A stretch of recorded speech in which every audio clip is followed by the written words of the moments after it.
नमस्कार स्वागत करुँ आईसीएस टिप्स रे मु प्रभात। तो देखो आज डेट रे ओ ट्रिपल एस तरफ गोटे बहुत बड़ इंपोर्टेंट अपडेट आसी सारी जोटा कि रोचे आपणकर आरआई एआरआई अमीन अंगनवाड़ी सुपरवाइजर 2025 रो जो आपणकर वैकेंसी आसाला तो तार फाइनाली एडमिट कार्ड पर नोटिस आसी सारी।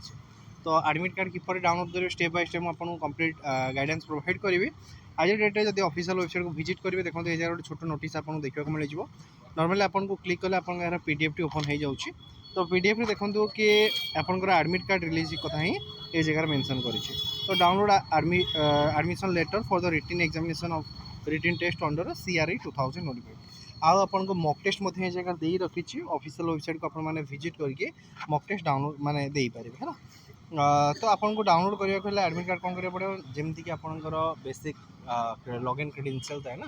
तो तापर क्लिक करेंगे फर्स्ट आपको ये जगह आसीजे लॉगिन उपर क्लिक कलापर फॉर द सब किसी डिटेल्स देलापर आपको देखिए कि ये जगह click here to download admit card गोटे ऑप्शन आसी जाऊँगी। नॉर्मली आप क्लिक कले आपन एडमिट कार्ड टी डाउनलोड हो टी सर्वर प्रोब्लेम थाई पारे। बाकी ये थिला आपन स्टेप बाय स्टेप आपन टोटल गाइडेंस प्रोवाइड कली। आशा करी कि वीडियो आपको हेल्पफुल लगी थो। जब वीडियो हेल्पफुल लगी वीडियो लाइक करेंगे सामने शेयर करेंगे। फर्स्ट टाइम जब आप आईसीएस को विजिट कर सब्सक्राइब करेंगे। धन्यवाद।